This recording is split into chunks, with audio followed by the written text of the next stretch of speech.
Bonjour tout le monde, mon nom est Sébastien Lamour. Aujourd'hui, on va parler de comment bien huiler sa chaîne. Donc, pour huiler la chaîne, on va regarder ça de 4 étapes. La première, dégraisser les composantes de la transmission. Il faut simplement utiliser un dégraisseur. Personnellement, j'opte pour un dégraisseur biologique. Finir par la chaîne.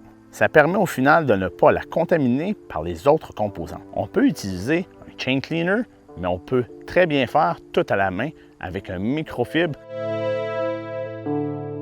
Merci à Pascal de Mint & Dry pour les produits. Ça me permet de faire la vidéo sur la lubrification, également une vidéo future sur comment laver votre mountain bike. La raison pourquoi j'utilise les produits Mint & Dry, ce sont des produits qui sont de fabrication locale, qui sont également biodégradables et c'est une compagnie québécoise. Vous le savez, j'aime promouvoir et mettre de l'avant les produits et services du Québec.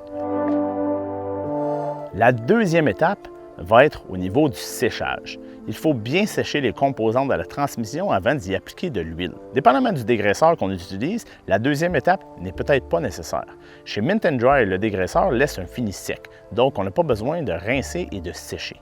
C'est la principale raison pour laquelle les autres compagnies continuent de suggérer des rinçages pour éviter les contaminations sur les autres pièces autour et enlever les résidus pétroliers de leur dégraisseur. Il est préférable d'attendre au moins 30 minutes avant de mettre du lubrifiant ou même d'attendre la journée même de la ride. Il n'y a aucune contre-indication qui dit qu'on ne peut pas mettre de l'huile juste avant de partir pour notre ride. Hey, n'oubliez pas, si vous avez aimé la vidéo, partagez-la avec vos amis.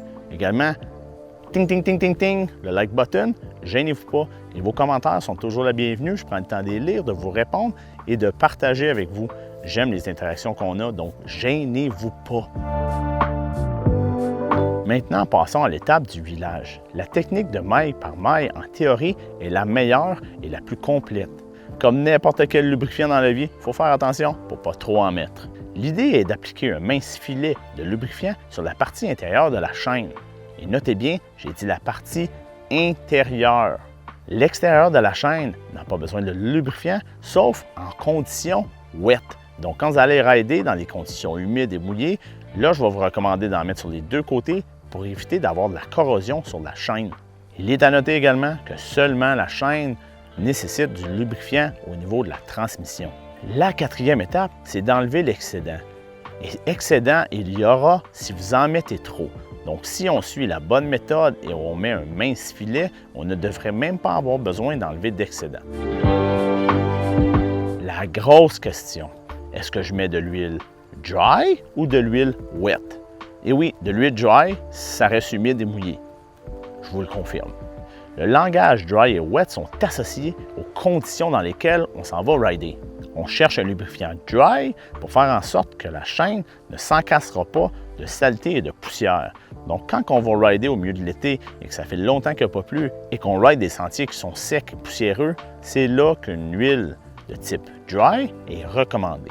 Par contre, quand on se retrouve en fin de saison, comme en ce moment, dans le mois d'octobre, où est-ce qu'on peut rouler après des pluies et des choses comme ça, là, il va vous être recommandé d'utiliser une huile de type wet.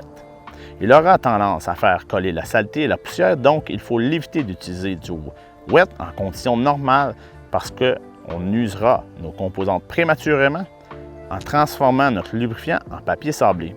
Donc, il est recommandable d'utiliser un lubrifiant de type wet au début et à la fin de la saison quand on va rouler des sentiers qui sont plus humides et qu'on va avoir tendance à toucher l'eau plus régulièrement. Il arrive souvent cependant qu'on se retrouve entre les deux situations, soit qu'on veuille un lubrifiant plus résistant, mais sans avoir utilisé quelque chose de trop collant. C'est là que Mint & Dry se démarque en proposant un lubrifiant toutes conditions.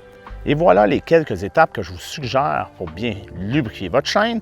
J'espère que vous avez apprécié et que également ça va éclairer la question qui est la plus posée. C'est quoi la différence entre un lubrifiant dry et un lubrifiant wet?